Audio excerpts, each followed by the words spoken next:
நான் வந்து பாஜக சின்னத்துல நிக்க போறேன்னு சொன்னா அது எடப்பாடி பழனிசாமிக்கான அசிங்கம். அந்த அசிங்கத்தையே அவர் தாங்கிக் கொள்ள தயாராகிட்டார். அவங்க ஆபரேஷனை ஸ்டார்ட் பண்ணிட்டாங்க. ஆபரேஷன் தொடங்கிட்டா எல்லா உறுப்புகளையும் திருடிட்டு தான் வருவாங்க. நீங்க மட்டும் பிஜேபியோட கூட்டணி வைக்கலையா? நாங்க கூட்டணி வச்சோமே தவிர பழனிசாமி மாதிரி அழகு வைக்கல. அதை புரிஞ்சுக்கீங்க. கூட்டணி போக மாட்டோங்கிற அந்த கமிட்மெண்ட்டை மட்டும் அவர் கொடுக்கல. திமுகவினுடைய தலைவராக, செயல் தலைவரிலிருந்து தலைவராக தேர்ந்தெடுக்கப்பட்ட ஒரு பொதுக்குழு உரை, அந்த பொதுக்குழு உரையில தலைவர் பேசின பேச்சு, இந்த 22 வருஷமா இந்த கட்சி திராவிட முன்னேற்ற கழகம் அந்த சத்தியத்தை காப்பாத்திட்டு பிஜேபியை ஒரு இடத்துல கூட அனுமதிக்க மாட்டோம் அப்படிங்கறதுல உறுதியா இருந்தாரு. கூட்டணி போவோங்கிறது கூட ரெண்டாவது. மோடி முகத்தை பார்த்துட்டு எங்களுக்கு ஓட்டு போடாம விட்டுறாதீங்க சொன்ன வீடியோ இருக்கு, இன்னைக்கு இருக்கு. மோடிக்காக ஓட்டு போட வேண்டாம். அதிமுகவுக்கே தெரிஞ்சிருக்கு பாஜக ஒரு நாசக்கார அழிவு சக்தி, அது ஒரு நெகட்டிவ் ஃபோர்ஸ் அப்படின்னு தெரிஞ்சு அப்ப கம்பல்ஷன்ல தானே கூட்டணி வச்சிருக்கீங்க. திரு எடப்பாடி பழனிசாமி அவர்கள் வெற்றிகரமான தோல்வி அதை நோக்கிதான் அவர் வந்து இந்த எலெக்ஷன் பயணத்தை மேற்கொண்டிருக்கிறாரா? இல்ல, அவருக்கு வேற வாய்ப்பு இல்லை. தன்னுடைய கட்சிக்காரர்கள் கையில தாவேக்காவுடைய கொடியை கொடுத்துட்டு கொடி தெரியுதா பிள்ளையார் சொல்லி போட்டாச்சு அப்படின்னாரு. அப்ப என்ன அர்த்தம்னா அவர் காத்திருந்திருக்கிறார், இளவு காத்த கிளியாக காத்திருந்திருக்கிறார். கடைசியில பஞ்சு வெடிப்பது போல அவர் நெஞ்சு வெடித்திருக்கிறது. ஃபர்ஸ்ட் டைம் ஒரு பொது வெளியில ஒரு பொலிட்டிக்கல் பார்ட்டி லீடரா நயினார் நாகேந்திரன் தான் அதை பேசுறாரு. அடுத்த ஒரு வாரத்துக்குள்ள டைவர்ஸ் பெட்டிஷன் லீக் ஆகுதுன்னா யாரை நோக்கி நீங்க பாஞ்சிருக்கீங்க? பிஜேபி நோக்கி. ஆனா நீங்க யாரை நோக்கி நகர்றீங்க? திமுகவை நோக்கி. நீதி கட்சி 100-110 வருஷத்துக்கு முன்னால எங்களை எல்லாம் பள்ளிக்கூடத்துக்கு அலோவ் பண்ணுங்க அப்படின்னு கேட்டுச்சு. இன்னைக்கு அதனுடைய வாரிசா இருக்கக்கூடிய திராவிட முன்னேற்ற கழகம் நீ எல்லாம் ஏன் படிக்க வரல, வந்து படி அப்படின்னு கேட்க. இந்த டிஃபரன்ஸை வந்து இந்த 5 வருஷத்துல நம்ம பில்ட் பண்ணிருக்கோம். இந்த 8000 ரூபாய் கூப்பன் சாத்தியமா? அரசாங்கத்துக்கு ஊழல் செய்யறதுக்கான எந்த வாய்ப்புமே இருக்காது. அந்த கூப்பனை கொடுத்துட்டோம் அப்படின்னா மக்களும் அதை கொடுக்கக்கூடிய லோக்கல் கடை, உள்ளூர் கடை, இதுல 3 பேர் பயனடைறாங்க. ஒண்ணு 1975-76 மிசா காலகட்டத்தில் திராவிட முன்னேற்ற கழகத்தினுடைய நிர்வாகியாக இருந்து சிறையில இறந்து போன ஒரு தொண்டர், 75-76 செத்து போன ஒரு தொண்டருக்காக 2025-26 வரைக்கும் குடும்ப நல நிதி அனுப்பிட்டு இருக்கக்கூடிய கட்சி திமுக. உங்களை பார்க்க வந்த ஒருத்தன் செத்து போனா ஒரு இரங்கல், RIP, ரெஸ்ட் இன் பீஸ் சொல்றதுக்கு வக்கற்ற ஒரு தலைமையை நீங்க பெற்றிருக்கீங்க. அதனால we are not same. நாம ஒரு ஈக்குவலான காம்படிட்டரே கிடையாது. உங்க கூட சண்டை போடுற அளவுக்கு நீங்க பெரிய ஆள் இல்ல.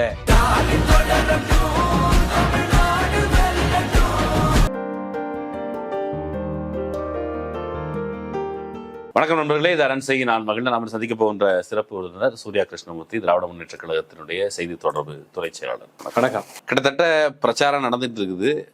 நேற்று ஒரு ட்ரெண்டிங்கான ஒரு ரீல் பார்த்தேன். ஒரு பக்கம் எடப்பாடி பழனிசாமி அவர்கள், அவர் வந்து நான் முரட்டு அடிமையா அப்படின்னு கேட்டிருந்தாரு. இவர் வந்து ஏன் கொஞ்சம் அந்த வடிவேலு ஒரு படத்தில் சொல்லுவார்ல, பைய அந்த சத்தமாக பேசாத, நீங்கள் டென்ஷன் ஆகாதீங்க, நீங்கள் நிரந்தர பொதுச் செயலாளராக இருக்கணும், அதான் எங்களுக்கு ரொம்ப அவசியம் அப்படிங்கிற மாதிரி ரேக் பண்ணியிருந்தாரு.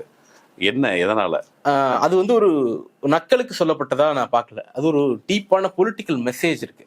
எங்களுடைய டெபுட்டி சிஎம் வந்து அதிமுகனுடைய தொண்டர்களுக்கு சொல்லக்கூடிய செய்தி தான் அந்த செய்தி. ஏன்னா பாஜகங்கிற ஒரு பார்ட்டி வந்து அது எதிரில் நிற்கிறவங்களை அழிச்சதை விட கூட நின்றவங்களை அழிச்சது அதிகம். அது ஒரு சேர்ந்தாரை கொல்லி அப்படின்னு தான் நாம பார்க்க வேண்டியிருக்கு. வரலாறு முழுக்க உதாரணம் இருக்கு. இந்தியாவுடைய எல்லா நிலப்பரப்புலையும் அதுக்கு உதாரணம் இருக்கு.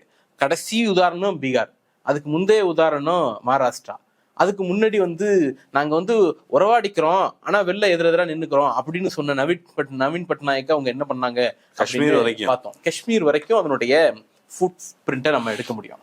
அவங்களோட சேர்ந்தவங்களை கொஞ்சம் கொஞ்சமா தின்னு செரிச்சு தன்னை அந்த பொசிஷன்ல கொண்டு போய் வச்சுக்கணும் அப்படிங்கிற ஒரு கட்சியாகத்தான் பாஜக. அவங்க சின்ன கட்சி பெரிய கட்சி எல்லாம் அந்த அடையாளம் எல்லாம் கிடையாது அவங்களுக்கு. இப்போதைக்கு ஒரு தொகுதி வாங்கினவங்களுக்கும் அதே நிலைமை தான்.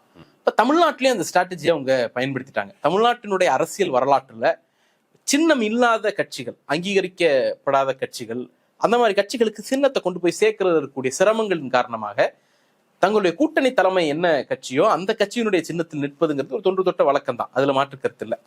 ஆனால் வரலாற்றிலேயே முதல் சீபா ஆதித்யநாத் இருக்கிறாரு. அந்த காலகட்டத்திலிருந்து நமக்கு வரலாறு உண்டு. நீங்க இப்ப வந்து ஜெயலலிதா 234 தொகுதியிலே ரெட்டலை நிக்க வச்சாங்க அப்படின்னு இவங்க சொல்றாங்கல்ல, அன்னைக்கும் 10 கட்சி கூட்டணி இருந்துச்சு, எல்லாம் ரெட்டலையில நின்னாங்க, அதுதான் செய்தி.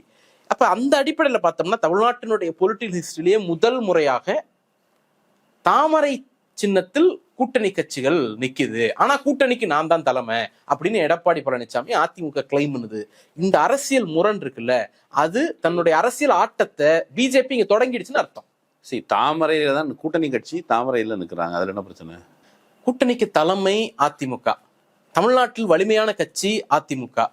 ஒரு சின்னத்தை கொண்டு போய் சேர்க்கறதுல இருக்கக்கூடிய சிரமத்தின் காரணமா தான் ஒரு கட்சி கூட்டணி தலைமையில் இருக்கக்கூடிய கட்சியின் சின்னத்துல நிக்குது. வேற காரணம் இருக்க வாய்ப்பு இல்ல. பாஜகவே தன்னுடைய சின்னத்தை கொண்டு போய் சேர்க்கறதுக்கு கஷ்டப்பட்டு இருக்கிறது. அப்படி இருக்கும் பொழுது ஏன்னா நல்லா நினைவு இருக்கு, 2019 தேர்தலில் இவங்க கூட்டணியில் இருந்தாங்க அதிமுக பாஜக எல்லாம். அப்போ மோடி படத்தை பிஜேபி காரர்களே அழிச்சிட்டு ஜெயலலிதா படத்தை வரைஞ்சாங்க. 2024 தேர்தல்ல மோடி தமிழ்நாட்டில் தன்னுடைய முகத்தை கேட்டு ஓட்டு கேட்கல. அவர் ஓபிஎஸ் கூட இருந்தாரு அப்படிங்கிற காரணத்தை சொல்லி ஜெயலலிதா படத்தையும் எம்ஜிஆர் படத்தையும் முன்னிறுத்தி தான் ஓட்டு கேட்டாரு. அப்ப பாஜக, தாமரை, சங் பரிவார் கும்பல், காவி நிறம், இப்படி எல்லா அடையாளங்களும், சங் பரிவார் அடையாளங்களும் தமிழ்நாட்டுல நெகட்டிவான சக்திங்கிறது பாஜகவுக்கும் தெரியும், அதிமுகவுக்கும் தெரியும். அப்படி இருந்தும் ஒரு கட்சி நான் பாஜக சின்னத்துல நிக்க போறேன்னு சொன்னா அது எடப்பாடி பழனிசாமிக்கான அசிங்கம், அடிப்படையில அசிங்கம். நீங்க அந்த அசிங்கத்தையே அவர் தாங்கிக் கொள்ள தயாராகி விட்டார். இப்ப அவங்க ஆபரேஷனை ஸ்டார்ட் பண்ணிட்டாங்க. முதல்ல கூட்டணி கட்சியில ஒண்ணு கை வைக்கிறாங்க, நீ ஒன்னும் பெரிய ஆள்லாம் கிடையாது அப்படிங்கறத மெசேஜ் சொல்லிட்டாங்க. இதுதான் அடுத்தடுத்து நடக்கும். மற்ற மாநிலங்கள்லாம் ஆட்சியை பிடிச்சாங்க, அதனால முதலமைச்சர் பதவியை நோக்கி பிஜேபியை நகர்த்தினாங்க. ஆபரேஷன் தொடங்கிட்டா எல்லா உறுப்புகளையும் திருடிட்டு தான் வருவாங்க. அதுதான் அவங்களுடைய ஸ்ட்ராட்டஜி, அதுலதான் அவங்க ஸ்பெஷலிஸ்ட். அப்போ நீங்க இமேஜின் பண்ணி பாருங்க, இப்ப பீகார்ல ஆட்சியை பிடிச்சிட்டதுனால நிதிஷ்குமாரை ரீப்ளேஸ் பண்றதுக்கு அட்டம்ப்டுக்குள்ள போறாங்க. மகாராஷ்டிரால ஆட்சியை பிடிச்சிட்டதுனால கூட்டணி கட்சி தலைவர்களை தூக்கிட்டு அந்த இடத்துல ஃபட்னவிஸை கொண்டு உட்கார வைக்கிறாங்க. ஆனா தமிழ்நாட்டுல அவங்களால ஆட்சி பிடிக்க முடியாது. அப்ப அவங்களுடைய டார்கெட் எதுவா இருக்கும்? ஆட்சியா அதிமுக தலைமையாங்கிற இடத்துல அதிமுக தலைமையை நோக்கி தான் அவங்க போய் பார்ப்பாங்க. அப்ப அதிமுகவின் பொதுச் செயலாளர் கூடிய எடப்பாடி பழனிசாமி தூக்கி எறியப்பட்டு அந்த இடத்தில் பழனிசாமியை விட ஒரு முரட்டு அடிமையை கொண்டு உட்கார வைப்பாங்க. அந்த மெசேஜ் தான் அவர் சொல்றாரு. எங்களுடைய இளம் தலைவர் நீங்க தான் நிரந்தர பொதுச் செயலாளர் இருக்கணும் அப்படின்னு சொல்றது என்னன்னா, அதிமுகவினுடைய தலைமை பொறுப்பு உங்களை விட்டு போய்விடும் அப்படிங்கிற சொல்லக்கூடிய எச்சரிக்கை தான். ஆனா அவர் கவுண்டர் கொடுக்குறாரு, நீங்க மட்டும் பிஜேபியோட கூட்டணி வைக்கலையா, அப்போ கலைஞர் யாரு, கருணாநிதி யாரு அப்படின்னு அவர் கேட்கிறாருல்ல. இல்ல, ஆக்சுவலா நாங்க பிஜேபியோட அதிமுக கூட்டணி வச்சதை விமர்சிக்கிறோம். ஏன்னா பிஜேபி ஒரு அழிவு சக்தி, அதனால நீங்க கூட்டணி வச்சது தப்பு அப்படிங்கிற ஒரு நரேட்டிவ் வைக்கிறோம். அது அந்த உண்மையை நம்ம சொல்றோம். நீங்க இதை அக்னாலஜ் பண்ணாதானே நீ மட்டும் பண்ணலையா அப்படின்னு சொல்ல முடியும். அப்ப நீங்களும் ஒத்துக்கிறீங்களா பிஜேபி ஒரு அழிவு சக்தி அப்படின்னுட்டு? ஒண்ணு. ரெண்டாவது, திமுக பிஜேபியோடு கூட்டணி வைத்ததும் அதிமுக அன்னைக்கு வைத்திருக்க கூட்டணியும் ஒண்ணு கிடையாது. 3 உதாரணம் சொல்ல முடியும். ஒண்ணு, அன்னைக்கு காமன் மினிமம் ப்ரோக்ராம் அப்படிங்கிற ஒரு குறைந்தபட்ச செயல் திட்டம்ங்கிறது ஒண்ணு இருந்துச்சு. இவங்ககிட்ட குறைந்தபட்சம் அப்படி என்ன இருக்கு சொல்லுங்க, என்ன செயல் திட்டம் இருக்கு? நீட்ல நாங்க விளக்கு வாங்கிடுவோம் சொல்லுங்க. அவ்வளவுலாம் வேண்டாம், நாகை மீன்வள பல்கலைக்கழகத்துக்கு ஜெயலலிதா பேரை சூட்டிடுவோம். குடியரசுத் தலைவர் ரிஜெக்ட் பண்ணிட்டாங்க அந்த மசோதாவை. நாங்க எங்க கூட்டணி ஆட்சிக்கு வந்துச்சுன்னா நாங்க மீன்வள பல்கலைக்கழகத்துக்கு ஜெயலலிதா பேரை வைக்கிறதுக்கான மசோதாவை மீண்டும் நிறைவேற்றிடுவோம். அதையாவது சொல்லுங்க. பொது பிரச்சனைன்னு அப்புறம் உங்க தலைவியா இருக்கக்கூடிய ஜெயலலிதா பேரை வச்சிருவோம்னாவது ஒரு கமிட்மெண்ட் கொடுங்க. அந்த காமன் மினிமம் ப்ரோக்ராம் கூட பிஜேபி ஏடிஎம்கே கூட்டணியில இல்லவே இல்லைன்னு சொல்ல முடியுமா? இப்ப எடப்பாடி பழனிசாமி தான் அதிமுகவோட தலைமை பொறுப்பு. அவர் ஓபிஎஸ்ஸையோ ஜெயலலிதா சசிகலாவையோ சேர்த்துக்க மாட்டோம், டிடிவியோ நேரடியா சேர்த்துக்க மாட்டோங்கிறது அது குறைந்தபட்ச கட்சியை. நாங்க ஒருதாய் பிள்ளையா இருந்தோம், அங்காளி பங்காளி சண்டை நடந்துச்சு, எங்களை சேர்த்து வச்சது எங்க அண்ணன் அமித்ஷா சொல்றது டிடிவி தினகரன். நாங்களா சொன்னோம்? எங்க அண்ணன் அமித்ஷா தான் சேர்த்து வச்சாரு, நாங்களா சொன்னோம்? அண்ணன் அமித்ஷா சேர்த்து வச்சாரு, டிடிவி தினகரன் சொல்றாரு. அப்ப அதுக்கு பேர் என்ன? உள் விவகாரத்தில் தலையிடுவது அப்படிங்கிறது இதுதானே. அப்ப அதை நீங்க மறுக்க முடியாதுல்ல. ஒண்ணு. ரெண்டாவது, திமுக கூட்டணி பிஜேபி கூட்டணி அப்படின்னு சொல்லும் பொழுது கலைஞர் பிஜேபி கூட்டணி விட்டு வெளில வரும் பொழுது 2003 2004 ஒரு ப்ராமிஸ் பண்ணார், இனி எந்த காலத்திலையும் பிஜேபியோடு கூட்டணி இல்லை அப்படின்னாரு. இன்னைக்கு ஏறக்குறைய 22 வருஷம் ஆயிடுச்சு. இந்த 22 வருஷமா இந்த கட்சி திராவிட முன்னேற்ற கழகம் அந்த சத்தியத்தை காப்பாத்திட்டு இருக்கு. எங்களுடைய தலைவர், இன்றைக்கு இருக்கக்கூடிய தலைவர் தலைமை பொறுப்புக்கு வந்த பிறகு, முடிவெடுக்கக்கூடிய இடத்திற்கு வந்த பிறகு பிஜேபியை ஒரு இடத்துல கூட அனுமதிக்க மாட்டோம் அப்படிங்கறதுல உறுதியா இருந்தாரு. கூட்டணி போவோங்கிறது கூட ரெண்டாவது. கூட்டணி போக மாட்டோங்கிற அந்த கமிட்மெண்ட்டை மட்டும் அவர் கொடுக்கல. திமுகவினுடைய தலைவராக, செயல் தலைவரிலிருந்து தலைவராக தேர்ந்தெடுக்கப்பட்டு ஒரு பொதுக்குழு உரை, அந்த பொதுக்குழு உரையில தலைவர் பேசின பேச்சு, நாடு முழுக்க காவி வண்ணம் அடிக்க துடிக்கிற பாஜகவை தடுத்து நிறுத்துவோம் 2018 கிட்ட சொன்னார். இன்னைக்கு ஏறக்குறைய 8 ஆண்டுகள் ஆயிடுச்சு. அவங்கள 2 சீட்டு ஜெயிச்சாங்க கூட்டணியா எம்பியில. அதை ஒரு சீட் ஆக்கணும், இன்னைக்கு 0 ஆக்கிட்டாரு, சொன்னதை செஞ்சுட்டாரு. ஆனா அதரான் பாருங்க, ஏடிஎம்கே ஜெயலலிதா நம்முடைய மெரினா கூட்டத்துல ஒரு ப்ராமிஸ் கொடுத்தாங்க, பிஜேபி கூட்டணி விட்டு வெளில வந்த பிறகு. அவங்க சாகர வரைக்கும் காப்பாத்தினாங்கல்ல. அவங்க இருக்கும்போதே கூட்டணி வச்சுக்கிட்டாங்க. அந்த அம்மா இருக்கும்போதே ஒரு தடவை கூட்டணி வச்சாங்க. அதை கூட விட்டுருவோம்.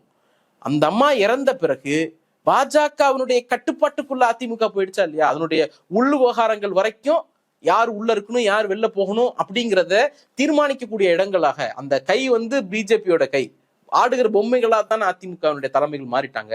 அப்ப அதையும் இதையும் ஒப்பிட முடியாது. மூணாவது சொல்றேன், பாஜகவோட கூட்டணியில இருக்கும் பொழுதும் திமுக தன்னுடைய ஐடியாலஜில எந்த இடத்துலையும் காம்ப்ரமைஸ் பண்ணிக்கல. அதுக்கு ஒரு மிகச்சிறந்த உதாரணம், திமுகவினுடைய நாடாளுமன்ற மேலவை உறுப்பினர் விடுதலை விரும்பி பார்லிமெண்ட்ல பேசுறாரு. என்டிஏ கூட்டணியில திமுக இருக்கும்போது பேசுறாரு, நாடு முழுக்க நடக்கக்கூடிய கும்பல் படுகொலைகளுக்கு இந்த நாட்டில் மனு மாதிரியான சிந்தனைகள் இருப்பதுதான் காரணம்.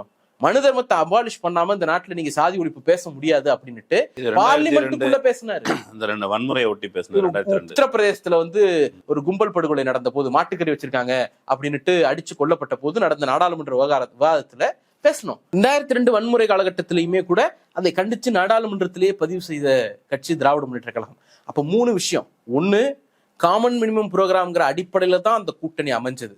2வது, அந்த கூட்டணியில் இருந்த போதும் நாங்க எந்த விதமான கொள்கை சமரசமும் செய்து கொள்ளல அப்படிங்கிறதுக்கு மிகச்சிறந்த உதாரணம் விடுதலை விரும்பியினுடைய பேச்சு, நாடாளுமன்றத்துக்குள்ள பேசினது. 3வது, கூட்டணி விட்டு வெளில வந்த பிறகு நாங்க சொன்ன சத்தியத்தை 22 வருஷமா இன்னைய வரைக்கும் ஃபாலோ பண்ணிட்டு இருக்கோம். அதிமுக அந்த ப்ராமிஸ் தூக்கி குப்பையில போட்டிருக்கு. இதுதான் அடிப்படை. நடுவுல கண்டிச்சு பேசினாரு போன நாடாளுமன்றத்தில். அது அவங்க சொன்னதுனால பேசினாரு, எங்களை கண்டிச்சு பேசுங்க அப்படின்னு அவங்க சொல்லியிருப்பாங்க, அதனால பேசினாரு. இந்த 2026 தேர்தல் முடிவு ஏற்கனவே தீர்மானிக்கப்பட்ட ஒண்ணு. அது அதிமுகவுடைய தலைவர்களுக்கு நல்லா தெரியும். ஏன்னா நீங்க ஜஸ்ட் அந்த ட்ராக் எடுத்து பாருங்க, பிஜேபியோடு கூட்டணி வைப்பது தற்கொலைக்கு சமம் சொன்னது அதிமுகவுடைய முன்னாள் அமைச்சர். முடிசூடா மன்னனா இருந்தேன், நான்லாம் ராயபுரத்துல தோக்குற ஆளா, தோத்தத்துக்கு காரணம் பிஜேபி சொன்னது அதிமுகவுடைய முன்னாள் அமைச்சர், இன்னைக்கு கேண்டிடேட். பிஜேபியினுடைய கூட்டணியால தான் நான் தோத்தேன் சொன்னது அதிமுகவுடைய முன்னாள் அமைச்சர். அதே போல திருப்பூர்ல பிஜேபி இல்லைன்னா நாங்க என்னைக்கோ ஜெயிச்சிருப்போம் சொன்னது அதிமுகவுடைய தலைவர்கள். இதெல்லாம் பழைய கதைன்னு சொல்லுவாங்க. 1 மாசத்துக்கு முன்னால திண்டுக்கல்ல ஒரு போராட்டம் நடந்துட்டு இருக்கு. அதிமுகவுடைய மூத்த தலைவர், அந்த கட்சியினுடைய பொருளாளர்னு நினைக்கிறேன், திண்டுக்கல் சீனிவாசன் போய் அந்த போராட்டத்தை அப்ரோச் பண்ணி ஒரு அம்மாவை பார்த்து சொல்றாரு, அம்மா மோடி முகத்தை பார்த்துட்டு எங்களுக்கு ஓட்டு போடாம விட்டுறாதீங்க சொன்ன வீடியோ இருக்கு, இன்னைக்கு இருக்கு. அப்ப என்ன செய்தி? மோடி முகத்தை பார்த்துட்டு எங்களுக்கு ஓட்டு போடாம விட்டுறாதீங்கன்னா அதிமுகவுக்கே தெரிஞ்சிருக்கு பாஜக ஒரு நாசக்கார அழிவு சக்தி, அது ஒரு நெகட்டிவ் ஃபோர்ஸ் அப்படின்னு தெரிஞ்சு. அப்ப கம்பல்ஷன்ல தானே கூட்டணி வச்சிருக்கீங்க. திண்டுக்கல் சீனிவாசனுக்கு என்ன கருத்து இருக்கு? மோடி முகத்தை பார்த்தா எனக்கு ஓட்டு போட மாட்டாங்க அப்படிங்கிறது தானே. அப்ப அந்த கருத்தை உள்ள பேசுறீங்களா? அந்த கருத்தை மீறி தான் கூட்டணி வச்சீங்களா? அப்ப எந்த அழுத்தத்தின் பேர்ல கூட்டணி வச்சீங்க? நான் கவனிச்சு பார்த்தேன், அந்த பெண் எந்த பெண்கிட்ட பேசுறாரோ அவங்க இஸ்லாமியருடையோ ஒரு அடையாளத்தோடோ இல்ல கிறிஸ்தவ அடையாளத்தோட இருக்கவங்களான்னு பார்த்தா இல்ல. அந்த அம்மா வகுடு வரைக்கும் குங்குமம் வச்சிருக்காங்க, நெத்தி பூரா விபூதி இருக்கு. அந்த அம்மாட்ட போய் சொல்றாரு. அப்ப என்ன அர்த்தம்னா, எங்களுக்கு பட்டணமும் போட்டுறாதீங்கன்னு அர்த்தம். எக்ஸாக்ட்லி. நான் பிஜேபி கூட்டணியில இருக்காங்கிறதுக்காக மைனாரிட்டிஸ் ஓட்டு போட மாட்டாங்க, பெண்கள் ஓட்டு போட மாட்டாங்க, ஆயுத திராவிடர்கள் தலித்துகள் ஓட்டு போட மாட்டாங்க, பிற்படுத்தப்பட்ட ஓட்டு போட மாட்டாங்க அப்படிங்கிற கதையெல்லாம் தமிழ்நாட்டுக்கு வெளியில. தமிழ்நாட்டை பொறுத்த வரைக்கும் மைனாரிட்டிஸ், தலித், ஆதிவாசிகள், பெண்கள் இவங்க மட்டும் கிடையாது, பெரும்பான்மை இந்து மக்கள், ஒரு நாளைக்கு 2 வேளை கோயிலுக்கு போகக்கூடிய இந்து மக்கள் கூட பாஜகவை விரட்டி அடிக்கணும்னு தான் நினைப்பாங்க. ஏன்னா தமிழ்நாடு அமைதியா இருக்கணும் அப்படிங்கிற சிந்தனை அவங்களுக்கு உண்டு. பிஜேபிங்கிற ஒரு ஃபோர்ஸை உள்ள விட்டுட்டோம்னா நம்ம 60 வருஷம் 70 வருஷமா கட்டி வச்சிருக்கக்கூடிய இந்த மாளிகையில தீய வச்ச மாதிரி ஆயிடும் அப்படிங்கிற புரிதல் தமிழ்நாட்டு மக்களுக்கு உண்டு. இந்த பீஸ் அண்ட் ஹார்மோனியை விட்டு கொடுக்க நாங்க தயாரா இல்லை. அப்ப இந்த எலெக்ஷனை பொறுத்தளவுக்கு திரு எடப்பாடி பழனிசாமி அவர்கள் தோற்பது வெற்றிகரமான தோல்வி, அதை நோக்கி தான் அவர் இந்த எலெக்ஷன் பயணத்தையே மேற்கொண்டிருக்கிறாரா? இல்ல, அவருக்கு வேற வாய்ப்பு இல்லை.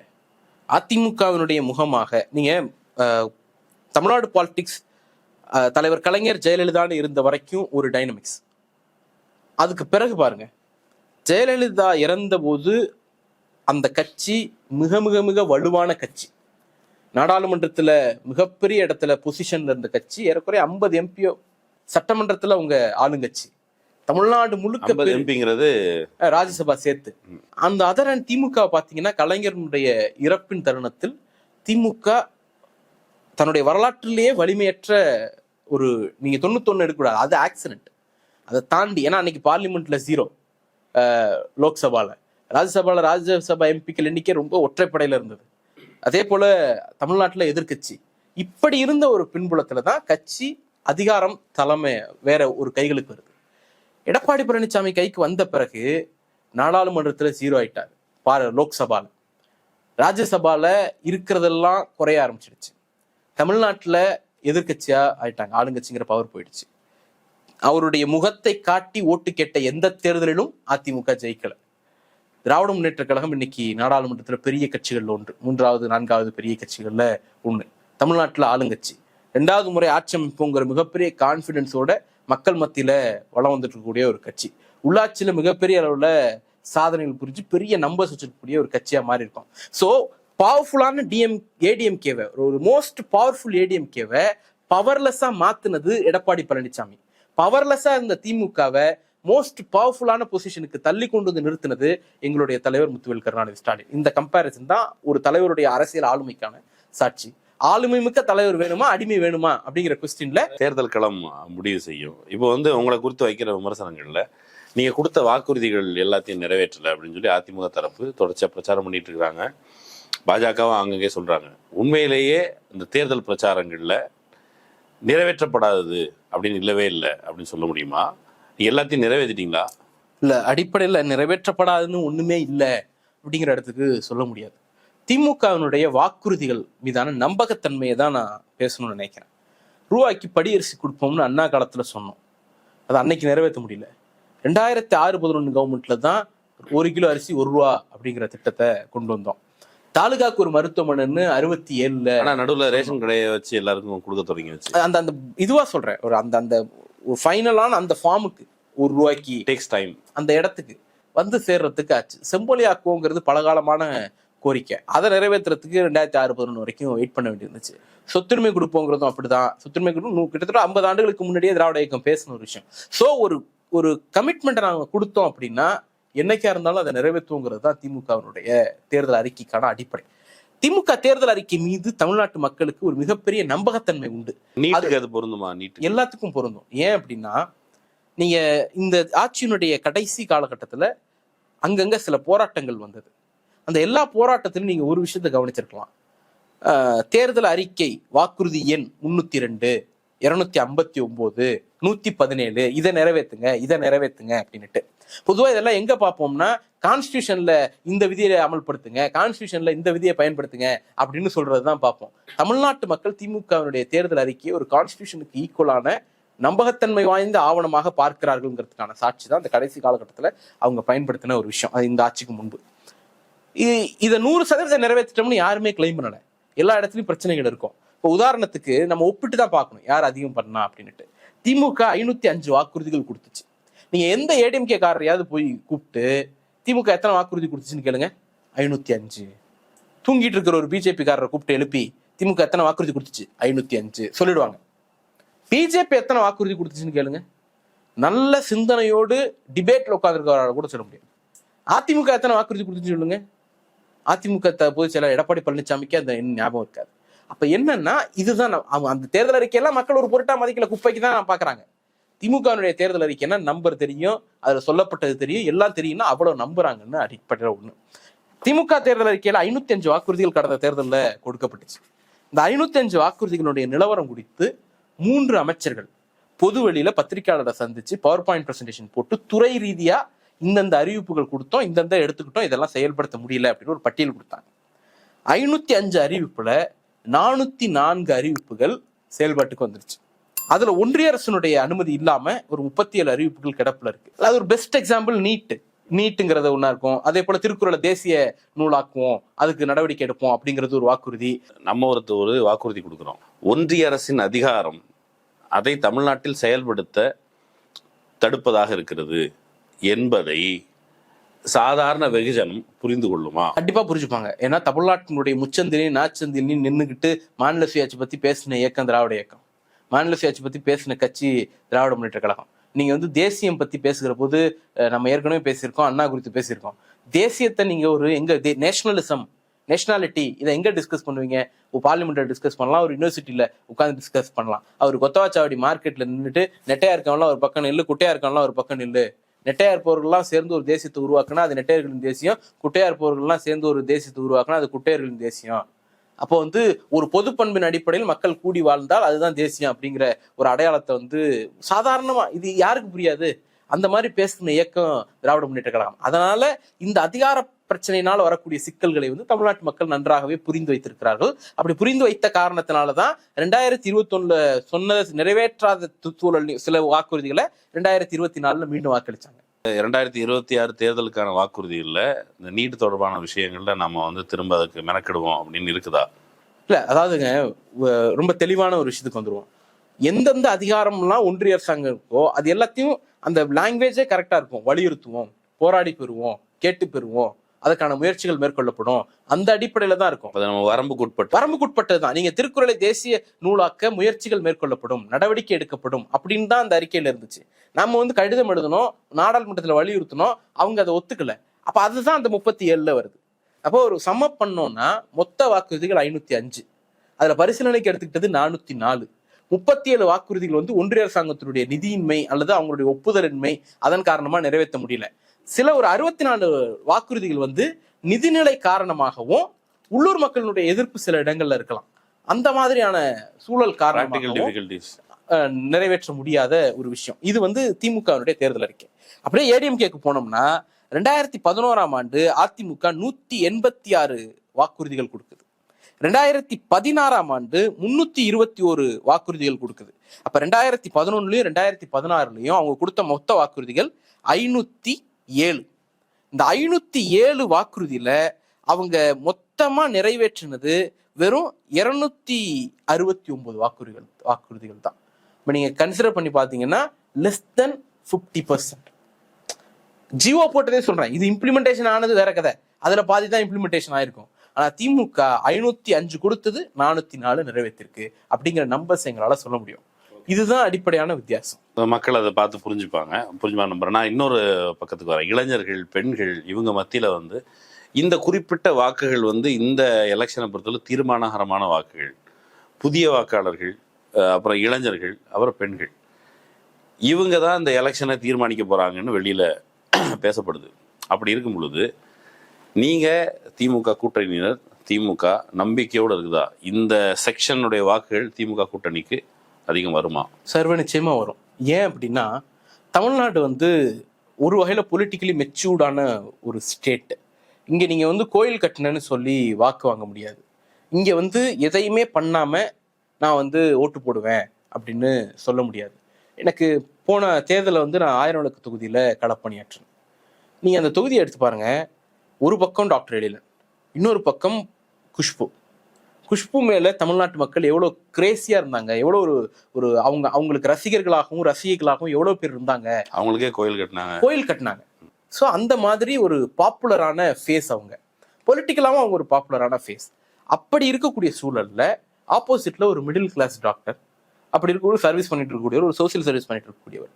என்ன ஸ்ட்ராட்டஜின்னா ஒவ்வொரு வீட்டுக்கும் போய் ஓட்டு கேட்டார் டாக்டர் எழிலன். 35,000 ஓட்டு வித்தியாசத்துல ஜெயிச்சார். நீங்க இதுதான் தமிழ்நாட்டினுடைய மனநிலை. என்னை யார் அணுகிறா, என்னால யார் அணுக முடியுது, எனக்காக யார் வந்து நிக்கிறா, யார் எனக்காக பேசுறா, அந்த ஃப்ரேம் ஒர்க் மட்டும்தான் தமிழ்நாட்டு மக்கள் வாக்களிக்கும் போது பார்ப்பாங்க. யாரெல்லாம் இப்ப நீங்க, எனக்கு நல்லா நினைவு இருக்கு, நீங்க வந்து எங்களுடைய சீனியர் மினிஸ்டர் KKS சார் அவர் வந்து டிஃபீட் பண்ண முடியாது அப்படின்னு ஒரு இமேஜ் இருக்கு. ஏன்னா அவர் தொடர்ச்சியா ஜெயிச்சுட்டு இருக்கக்கூடியவர். நீங்க ஒரு ஊருக்குள்ள போனீங்கன்னா பேரை சொல்லி ஓட்டு கேட்பாரு. மயிலன் ஓட்டு போட்டுருங்க, சூர்யா இந்த உதயசூரன் போட்டுருங்க அப்படின்னு ஒரு 10 பேரை பாக்குறாருன்னா 8 பேரை சொல்லுவார்.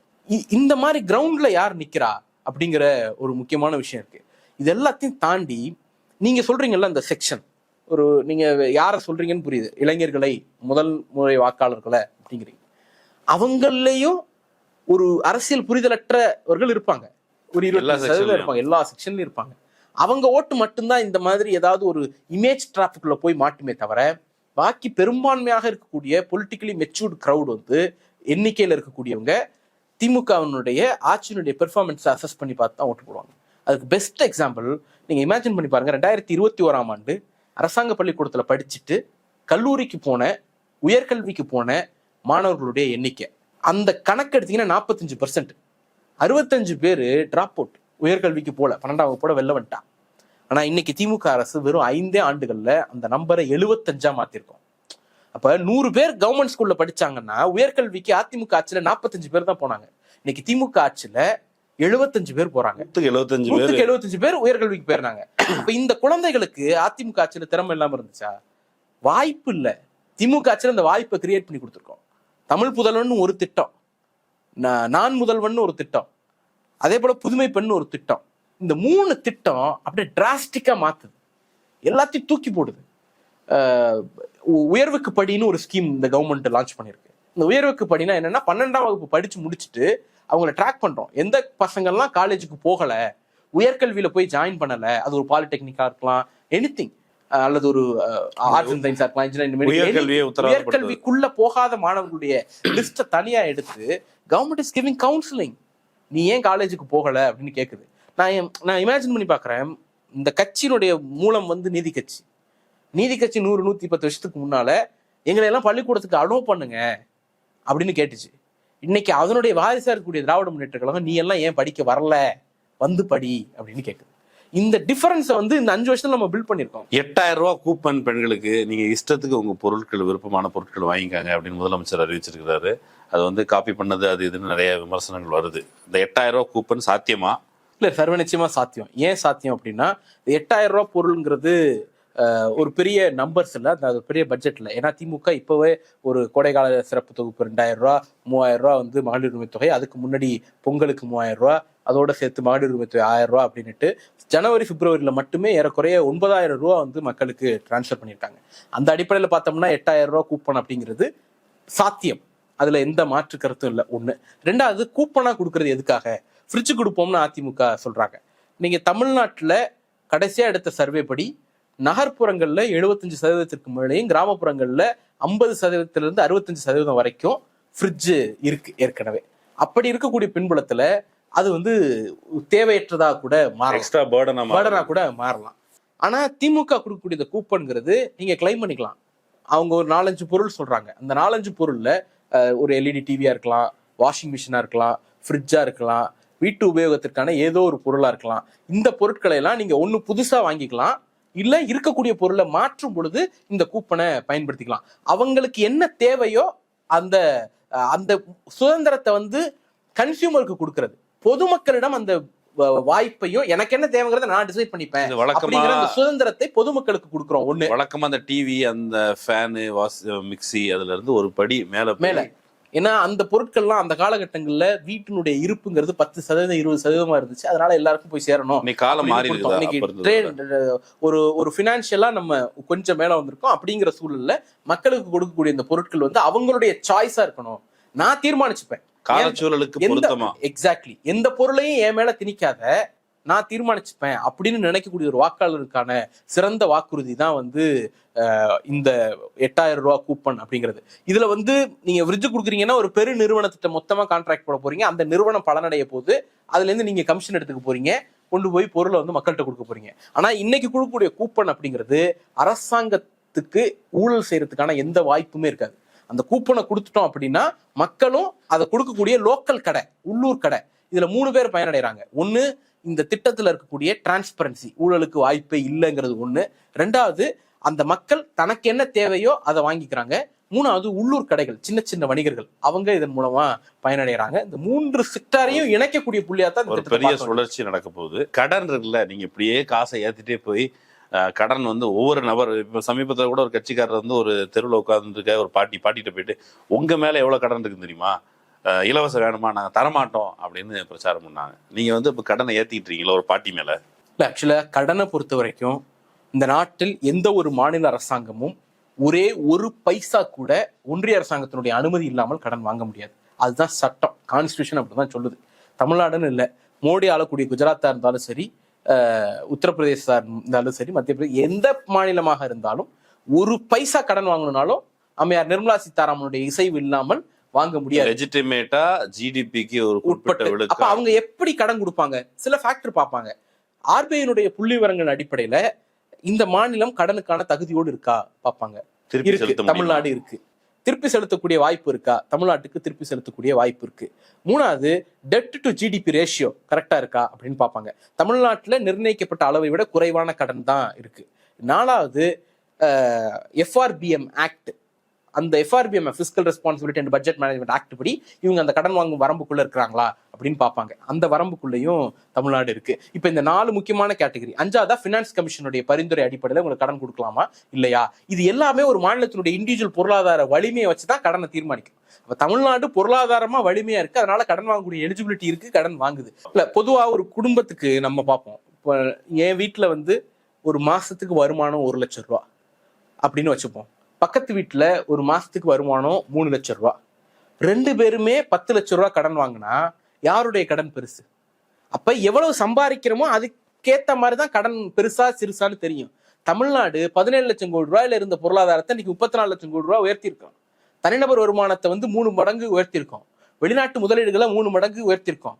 வேலை வாய்ப்பை 3 மடங்கு 12 லட்சம் 36 லட்சம் வரைக்கும் உயர்த்திருக்கோம். அப்ப 3 மடங்கு வளர்ச்சி 5 ஆண்டுகள்ல சாத்தியப்படுத்தியிருக்கோம். கடனுடைய வளர்ச்சியை 5 ஆண்டுகள்ல குறைச்சிருக்கோம். குடும்ப தலைவன்கிற அடிப்படையில கடனை மட்டும் இன்க்ரீஸ் பண்ணல, கடனை விட வருமானத்தை அதிகமாக பெருக்கி இருக்கிறார், பொருளாதாரத்தை அதிகமாக வளர்த்திருக்கிறார். அப்படிங்கிற அடிப்படையில தமிழ்நாட்டினுடைய நிதி நிர்வாகத்தை ஸ்டேபிளா வச்சிருக்கிறார். ஒன்றிய அரசாங்கம் கொடுக்கக்கூடிய புள்ளி விவரங்களே இதுக்கு சாட்சி. This is the change. இந்த சேஞ்ச் தான் தமிழ்நாட்டை பொறுத்த அளவில் திராவிட இயக்கம் 100 ஆண்டுகளில் கொண்டு வந்த சேஞ்ச். இப்போ பொதுவில் பேசப்படும்போது ஒரு சேஞ்ச் வரட்டுமே, ஒரு மாற்றம் வரட்டுமே, விஜய் வரட்டுமே, அதாவது புதிதாக வர்றவர்களுக்கு வாய்ப்பு கொடுப்போமே, அது ஒரு சேஞ்சை பற்றி பேசுகிறாங்க. இந்த சேஞ்சுக்கும் பண்பளவிலேயே ஒரு சேஞ்ச் அப்படிங்கிறது ஒரு சும்மா ஒரு பூச்சாண்டி மாதிரி இருக்குது. தமிழ்நாட்டினுடைய அரசியல் பைபோலார் கண்டெஸ்ட், இருமுனை போட்டி தான் அதனுடைய அடிப்படை. இந்த இருமுனையில ஒரு முனை திராவிட முன்னேற்ற கழகம் இருந்திருக்கிறது, ஆப்போசிட்ல கட்சிகள் மாறிட்டே இருந்திருக்கிறாங்க. ஒரு காலகட்டத்தில் அது அன்றைய பண்ணையார் காங்கிரஸாக இருந்தது, அன்னைய பார்ப்பனிய வயப்பட்ட காங்கிரஸாக இருந்தது. இன்னையில் காங்கிரஸ் வரல. அடுத்தது வந்து அதிமுகவை எதிர்த்தோம். இப்போ இந்த பைபோலார் கண்டெஸ்ட்ல ஒரு டிஸ்டர்பன்ஸ் வந்து ஏடிஎம்கே கேம்ப்ல நடந்திருக்கு. அங்க ஒரு ஆளுமை குறைபாட்டால், தலைமை குறைபாட்டால் ஒரு பிரச்சனை இருக்கு. அப்ப அதை வந்து நம்ம ரீட்டைன் பண்ணணும்னா ஒரு புது ஃபோர்ஸ சிஸ்டம் இறக்குது. அந்த புது ஃபோர்ஸ் தான் திராவிட இயக்கத்துக்கு அகைன்ஸ்டா ஒரு ஃபோர்ஸ். அதாவது அதிமுகவை திராவிட இயக்கத்துக்கு எதிரான ஃபோர்ஸ்ன்னு நம்ம சொல்லுவோமா? அது ஒரு டிஸ்கஷன் இருக்குல்ல. அது வந்து திராவிட இயக்கத்தின் வடிவில் இருக்கக்கூடிய ஒரு கட்சி, ஆனா திராவிட இயக்க கட்சி இல்ல, அது ஃபார் த சிஸ்டம் அப்படின்னு நான் புரிஞ்சுக்கிறேன். அதே மாதிரி ஃபார் த சிஸ்டம் தான் இன்னைக்கு புதுசா வரக்கூடிய கட்சி. என்ன அர்த்தம்னா, ஏடிஎம்கே வீக்கன் ஆகும் பொழுது அந்த வாக்குகள் திராவிட முன்னேற்ற கழகத்தை நோக்கி வந்துடக்கூடாது, திராவிட இயக்கத்தினுடைய கோர் ஓட் பேங்கா அது மாறிடக்கூடாது அப்படின்னு சிஸ்டம் கருது. நான் இன்னைக்கு சிஸ்டம்னு மீன் பண்றது RSS சங் பரிவார் கும்பல. அவங்க என்ன இடத்துக்கு வராங்கன்னா, இது வந்து போன தடவையே வந்து அதிமுக வாக்குகள் திராவிட முன்னேற்ற கழகத்தை நோக்கி வர ஆரம்பிச்சிருச்சு. அது அடுத்தடுத்து நடந்த நாடாளுமன்ற தேர்தலில் இன்னும் உறுதியானுச்சு, இடைத்தேர்தல்கள்ல அது இன்னும் உறுதியாகுது. அப்ப இந்த ஸ்கீம்ஸ், அந்த ஸ்கீம்ஸ்களால அல்லது ஒரு கோரா திராவிட ஐடியாலஜி பேசக்கூடியவர், திராவிட மாடல்னு பேசக்கூடியவர், நம்ம தலைமை இல்ல, வீக்கா இருக்கு அப்படிங்கிறப்ப அந்த ஷிஃப்ட் இருக்குல்ல, அந்த ஷிஃப்டை கட்டைல் பண்ணணும். அப்ப அவருக்கு கொடுக்கப்பட்ட அசைன்மெண்ட் அதிமுகவின் இருப்பை நீங்க காலி பண்ணுங்க அப்படிங்கிறதா தான் நான் புரிஞ்சுக்கிறேன். அதாவது திமுக எதிர்ப்பு வாக்குகளை இதைதான் வந்து வேலுமணி அவர் வந்து திமுக எதிர்ப்பு வாக்குகளை சிதறடிப்பதற்காக தான் வந்திருக்கிறார். ஆகவே அந்த ஓட்டெல்லாம் நமக்கு வர்றதை உத்தரவாதப்படுத்துங்க, யாரும் ஏமாந்து அந்த பக்கம் ஓட்டு போட்டுறாதீங்கன்னு கேட்கிறாரு. அது ஒண்ணு. இன்னொன்னு, எடப்பாடி பழனிசாமிக்கு இது நல்லா தெரியும். ஏன்னா அவர் வந்து எப்படியாவது இந்த கண்டெஸ்ட் திமுக அதிமுகன்னு மாறிட்டா நம்ம ஃபைட் பண்ணலாம், இது 3 முனை 4 முனைன்னு போயிடுச்சுன்னா நம்ம தோத்துருவோம் அப்படிங்கிறது அவருக்கு நல்லா தெரியும். அதனால தான் கரூர் சம்பவத்துல மனசாட்சியை தூக்கி ஓரமா வச்சுட்டு விஜய்க்கு ஆதரவு தெரிவிச்சார். முதல் அவர் வந்த உடனே என்ன சொல்றாரு, கண்டிக்கிறாரு. அடுத்த நாள் காலையில மாத்தி பேசுறாரு. ஓவர் நைட்ல ஒரு பொலிட்டிக்கல் டிஸ்கஷன் அங்க நடந்திருக்கு, நீங்க அடுத்து வாங்க. அதை தொடர்ந்து நடந்த கூட்டங்கள் எல்லாத்துலயும் தன்னுடைய கட்சிக்காரர்கள் கையில தாவேக்காவினுடைய கொடியை கொடுத்துட்டு, கொடி தெரியுதா, பிள்ளையார் சொல்லி போட்டாச்சு அப்படின்னாரு. அப்ப என்ன அர்த்தம்னா, அவர் காத்திருந்திருக்கிறார், இளவு காத்த கிளியாக காத்திருந்திருக்கிறார். கடைசியில பஞ்சு வெடிப்பது போல அவர் நெஞ்சு வெடித்திருக்கிறது அப்படின்னு தான் நம்ம புரிஞ்சுக்க வேண்டியிருக்கு. ஓகே, அவர் நெஞ்சு வெடிக்கிறத பற்றி தான் நீங்கள் கட்சிக்காரங்க கவலைப்படுறீங்க. இன்னொரு பக்கம் எனக்கு இந்த குறிப்பிட்ட எலெக்ஷனில் விஜயோட அசைன்மெண்ட் திமுக எதிர்ப்பு வாக்குகளை சிதறடிப்பது தான். அவர் எப்பவும் வர்றாரு, திமுக திட்டு ஓடி போயிடுறாரு, எங்களையா திட்ட மாட்டேங்கிறார், எங்களை திட்டு அப்படிங்கிற துணியில் அதிமுககாரங்க பேசுகிறாங்க. விஜய் பாஜகவும் அதுக்கான முயற்சிகள்லாம் ஈடுபட்டாங்க. பிஜேபி அட்டாக் பண்ணு, அப்பதானே ஆன்டி பிஜேபி ஓட்டு உனக்கு வரும் அப்படிங்கிறதுக்காக தான் ஜனநாயகனை முடக்குனாங்க.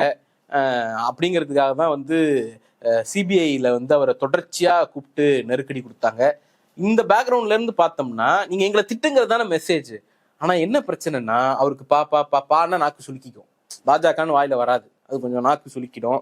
இதெல்லாம் பிரச்சனை இருக்கிறதுனால போதிய பயிற்சி இல்லை அவருக்கு, வேற ஒன்றும் இல்லை. ஓகே, விஜய்க்கு வந்து நீங்க தொடர்ச்சியா எலெக்ஷன் சமயத்துல நீங்க இப்போ வரைக்கும் இப்போ வந்து தேர்தல் கமிஷன் கண்ட்ரோலுக்கு வந்ததுக்கு பிறகு நீங்க வந்து ஒரு வகையான ஒரு வலைப்பின்னலை வைத்துக்கொண்டு அவருக்கு அனுமதி கொடுக்க மாட்டேங்கிறீங்க, போற இடத்தெல்லாம் வந்து கூட்டம் அனுமதி கொடுக்க மாட்டேங்க, முதலமைச்சருக்கு பாதுகாப்பு கொடுக்குறீங்க, எங்க தலைவருக்கு பாதுகாப்பு கொடுக்க மாட்டேங்கிறீங்க, பாட்டில் விட்டு எறியறீங்க, இப்படி எல்லா விமர்சனங்களும் வருது அவங்களோட. அடிப்படையில சினிமா மோகத்தால் கூடக்கூடிய கூட்டம் அந்த கூட்டம். ஆனா மோகம்னு சொல்றதை விட சினிமாவை பார்த்து அவர் சினிமாவில் ரசிச்சு அவரை பார்க்கணும் அப்படின்னு கூடக்கூடிய தோழர்கள் தான் அங்க இருக்கக்கூடிய தோழர்கள் எல்லாம். அவங்களுக்கு வந்து ஒரு சினிமாட்டிக்கான யூனிவர்ஸை கிரியேட் பண்ணி அதுல ஹீரோ விஜய், வில்லன் திமுக, சதி செய்து அப்படின்னுட்டு பூதம் அப்படிங்கிற ஒரு நரேட்டிவ்க்குள்ள வந்து அந்த தோழர்களை அந்த இளைஞர்களை கொண்டு போய் திணிக்கிறாங்க அப்படின்னு தான் பார்க்க வேண்டியிருக்கு. ஏன்னா அதுக்கு பெஸ்ட் எக்ஸாம்பிள் உங்களுக்கு நேர்ந்த எல்லா துயரங்களுக்கும் அடிப்படை காரணம் என்ன? நான் வந்து வெளிப்படையா பேசுவேன், பர்சனல் விஷயத்தெல்லாம் நான் இது வரைக்கும் பேசுனதில்லை. ஜனநாயகன் பிரச்சனை காரணம் பிஜேபி, ஆனா இவர் யாரை திட்டுறாரு? திமுகவை. அதே போல வந்து அவங்களுக்கு தொடர்ச்சியா இருக்கக்கூடிய நெருக்கடி, சிபிஐ நெருக்கடி, காரணம் பிஜேபி, அவர் திட்டுறது திமுகவை. அந்த டைவர்ஸ் விவகாரம் இருக்கு, அந்த விஷயத்துல யாரு வந்து அப்பர் ஹேண்ட் எடுத்து அடிச்சது? பிஜேபியினுடைய இன்ஃப்ளூயன்சஸ். ஆனா அவர் திட்டுறது திமுகவை. ஒரு நடிகை பெயரை சொல்லி அவர் முதல்ல பொது வெளியில விமர்சிச்ச தலைவர் யார்? நயினார் நாகேந்திரன். அதுல இருந்து ஒரு வாரத்துக்குள்ள அந்த டைவர்ஸ் பெட்டிஷன் லீக் ஆகுது. அப்ப யார் காரணம்? நீ ஒரு தலைவர் வந்து பொது வெளியில இதுவரைக்கும் யாரும் பயன்படுத்தாத ஒரு சொல்ல, ஒரு சோசியல் மீடியா ட்ரோல் பயன்படுத்தியிருக்கோம், ஒரு மூஞ்சி இல்லாத, ஊர் இல்லாத, பேர் இல்லாத யாரோ ஒரு ஐடி பயன்படுத்தியிருக்கோம். ஃபர்ஸ்ட் டைம் ஒரு பொது வெளியில ஒரு பொலிட்டிக்கல் பார்ட்டி லீடரா நயினார் நாகேந்திரன் தான் அதை பேசுறாரு. அடுத்த ஒரு வாரத்துக்குள்ள டைவர்ஸ் பெட்டிஷன் லீக் ஆகுதுன்னா யாரை நோக்கி நீங்க பாஞ்சிருக்கணும்? பிஜேபி நோக்கி. ஆனா நீங்க யாரை நோக்கி நகர்றீங்க? திமுகவை நோக்கி. அப்ப உண்மையிலேயே அந்த யூனிவர்ஸ் நீங்க கிரியேட் பண்றீங்கல்ல, அதுல ஹீரோ திமுக, உங்களுக்கு எதிரி வந்து பிஜேபி. நீங்க அவனை எதிர்த்தீங்கன்னா நீங்க ஹீரோ ஆயிடுவீங்க. நீங்க அவனை எதுக்க பயப்படுறதுனால கோமாளியாவே இருக்கிறீங்க. அதுதான் இந்த யூனிவர்ஸ்குள்ள நடக்கக்கூடிய விஷயமா நான் பாக்குறேன். இதெல்லாம் தாண்டி நான் ஒரு திமுக காரனா எனக்கு ஒரு பெரிய பெருமிதம் உண்டு. என்னன்னா, இந்த முறை எங்களுக்கு பொதுக்குழு மதுரையில நடந்தது போன ஆண்டு. அந்த பொதுக்குழுல வந்து இது வாசிக்கிறாங்க, வரவு செலவு கணக்க வாசிப்பாங்க. மண்டபத்து சீரமைச்ச நிதி, அப்புறம் வந்து ஊழியர்களுக்கு சம்பளம் போட்டது, பிரச்சார வாகனம் வாங்கினது, மாநாடு நடத்தினது, பொதுக்கூட்டம் நடத்தினது, இப்படி வரிசையா வாசிப்பாங்க. அதுல ஒரு இடத்துல சாத்தூர் பாலகிருஷ்ணனுக்கு குடும்ப நல நிதியாக வழங்கிய தொகை இந்த ஆண்டு அப்படின்னு ஒரு கணக்கு இருக்கு. சாத்தூர் பாலகிருஷ்ணன் யாரு? 1975-76 மிசா காலகட்டத்துல திராவிட முன்னேற்ற கழகத்தினுடைய நிர்வாகியாக இருந்து சிறையில இறந்து போன ஒரு தொண்டர். 75-76 செத்து போன ஒரு தொண்டருக்காக 2025-26 வரைக்கும் குடும்ப நல நிதி அனுப்பிட்டு இருக்கக்கூடிய கட்சி திமுக. நீங்க இன்னொரு பக்கம் என்ன பண்றீங்க? உங்களை பார்க்க வந்த ஒருத்தன் செத்து போனா ஒரு இரங்கல், RIP, ரெஸ்ட் இன் பீஸ் சொல்றதுக்கு வக்கற்ற ஒரு தலைமையை நீங்க பெற்றிருக்கிறீங்க. அதனால we are not same. நாம ஒரு ஈக்குவலான காம்படிட்டரே கிடையாது. உங்க கூட சண்டை போடுற அளவுக்கு நீங்க பெரிய ஆள் இல்லை அப்படின்னு தான் பாக்குறேன். ஏன்னா முதல்ல உங்களை சுற்றி இருக்கிறவங்க, அடுத்து உங்க கட்சி, அப்புறம் தானே மக்கள் நலன். நீங்க உங்களை சுத்தி இருக்கிறவங்களுக்கும் நேர்மையா இல்ல, அரசியல் வேலை பார்க்கணும். உங்க கட்சிக்கு நேர்மையா இல்ல, மக்களுக்கு என்ன நேர்மையா இல்ல. இவ்வளவு விளக்கம் சொல்றீங்களா? எதுக்கு நீங்க கேஸ் பிரச்சனை, வீடு வீடுக்கு கேஸ் வரல அப்படிங்கிற பொழுது நீங்க வந்து தமிழ்நாட்டுல கேஸ் பிரச்சனை நீங்க தூண்டி விடுறீங்க? உக்ரைன் விஜய் கேட்டிருக்காருங்க, வளைகுடா போற வந்து ஏன் வந்து திமுக போய் நிறுத்தலன்னு மட்டும் தான் அவர் கேட்கல. அடிப்படையில இதுவும் ஃபர்ஸ்ட் டைம் கிடையாது. நீங்க வந்து அர்ச்சனா பட்நாயக்கு எழுத வேண்டிய கடிதத்தை ஜோதி நிர்மலா சாமி அம்மையார்னு நினைக்கிறேன், அவங்களுக்கு எழுதுனீங்க. அடுத்தது மணிப்பூர் ஆளுநருக்கு கடிதம் எழுதுனீங்க. அதே மாதிரி அது வந்து செக்ரட்டரி ஹோம் செக்ரட்டரி எழுத வேண்டிய கடிதம். அமித்ஷாக்கு கடிதம் எழுதியிருக்காங்க. கரெக்ட். உதவி கேட்டிருக்காங்க. ஒண்ணும் இல்லைங்க, ஏதாவது நம்மளே பண்ணுவோம்ல, ஏதாவது கீழே டீமுக்குள்ள பிரச்சனைனா ஹெச்ஆருக்கு லெட்டர் போடுவோம்ல, அந்த மாதிரி பஞ்சாயத்து தான் அது. ஹெட் ஆஃபீஸ்க்கு லெட்டர் போடுற பஞ்சாயத்து தான் அது. ஸோ த ப்ராப்ளம் இஸ், எல்லா பாஜகவினுடைய அநியாயங்களுக்கும் நீங்கள் திமுகவை நோக்கி சுட்டி காட்டுறீங்கன்னா உங்க பர்சனல் பிரச்சனைக்கு மட்டும் கிடையாது, பொது பிரச்சனைக்கு நீங்க அப்படிதான் பண்றீங்க. தூண்டி விடலையா? தமிழ்நாட்டுல கேஸ் இல்ல, கேஸ் சிலிண்டர் பிரச்சனை இருக்கா இல்லையா? பிரச்சனை இருக்குங்க. பிரச்சனை இருக்கா இல்லையா? நாங்க என்ன எல்லா கேஸையும் வந்து ஓபன் பண்ணி ஏர்ல விட்டோமா? ஒன்றும் கிடையாது சார். இந்த நாட்டுல ஒரே ஒரு மாநில அரசாங்கம் மட்டும்தான் கேஸ் பிரச்சனையால், சிலிண்டர் பிரச்சனையால் பாதிக்கப்படக்கூடிய கமர்ஷியல் எஸ்டாப்ளிஷ்மெண்ட்டுக்கு, ஹோட்டல்ஸுக்கு, சின்ன சின்ன வணிகர்களுக்கு நிவாரணம், அவங்களுக்கு ஒரு பேக்கேஜ் ரிலீஸ் பண்ண ஒரே அரசு திமுக அரசு மட்டும்தான். நீங்க வந்து விறவடிப்புல கடை நடத்தணும் அப்படின்னா அதுக்கு தேவைப்படுற என்விரான்மெண்ட் கிளியரன்ஸ்க்கு வந்து தற்காலிகமா ஒத்தி வச்சுக்கிறோம். ஈரான்ல பேசி நீங்க கேஸ் வர வைக்க அந்த ஜலசந்தி வழியா, அதுதான் சொல்றேன். நாங்க ஏன் வந்து ராணுவத்தை கூட்டு போய் அங்க போற நிறுத்தல, நாங்க ஏன் அமெரிக்காவுக்கு கூட்டு போய் ட்ரம்ப் வந்து போர் நடத்தி ட்ரம்ப்பை முடக்கலன்னு கேட்கல அவர், அவ்வளவுதான். மத்த எல்லாம் கேட்டாரு. அதுல ஒரு மெசேஜ் இருக்கு. ஒரு ஜியோ பாலிடிக்ஸ் தெரிஞ்ச ஒரு அரசியல்வாதியுடைய கேள்வியா நீங்க பாக்கலையா? எனக்கு ஜியோ பாலிடிக்ஸ் தெரியாது. பேசிக்கான ஒரு விஷயம் சார், நியூட்ரலைசிங் பிஜேபியின் தவறுகளுக்கு வேறொருவரை குற்றம் சுமத்தி பிஜேபியை காப்பாற்றுறது. விஜய் ரசிகர்கள் என்ன புரிஞ்சுக்கணும், நீங்க வந்து கேஸ் பிரச்சனையை நீங்க தூண்டி விட்டீங்களா இல்லையா? இப்ப வந்து ஒரு பொது வெளியில பேசுறாரு, கேஸ் பிரச்சனை தூண்டி விட்டாங்க அவங்க, பாருங்க கேஸ் பற்றாக்குறை இருக்குது. தலைவர் வந்து இன்டர்நேஷனல் பிரச்சனையை பேசுறாரு ஒரு தெருமுனையில நின்று, அப்படிங்கிறது வந்து ஒரு விஜய் ரசிகருக்கு எவ்வளவு பெரிய பெருமை. வந்து அண்ணா இன்டர்நேஷனல் பாலிடிக்ஸ் ரோட்டில் நின்று பேசினாருங்கிறதுக்கும், இவரும் அண்ணா தானே, இவர் அவங்க கட்சிக்காரங்க அதான் நினைக்கிறாங்க. டிஸ்கஷன் நிறுத்திக்கலாம். பேசிக்கா அவங்க தொண்டர்கள் பார்க்க வேண்டியது ஒண்ணே ஒண்ணுதான், உங்கள் தலைவருடைய அரசியல் புரிதலின் லட்சணம். அவ்வளவுதான். வீட்டுக்கு வர வேண்டிய கேஸ் யாருடைய பவர் கீழே இருக்கு அப்படிங்கிற ஒரு பேசிக்கான புரிதல் கூட இல்லாத சில வார்த்தையை பயன்படுத்த வேணாம்னு நினைக்கிறேன். அவர்தான் உங்கள் தலைவர். தற்கொலை என்ற வார்த்தையை அவர் பயன்படுத்த தயங்குகிறார், நான் பயன்படுத்த தயங்குகிறேன். இன்னொரு வாய்ப்பில் பேசலாம். கலந்து கொண்டு உங்களுடைய கருத்துக்களை பகிர்ந்து கொண்டவங்க நன்றி. நண்பர்களை சந்திப்போம்.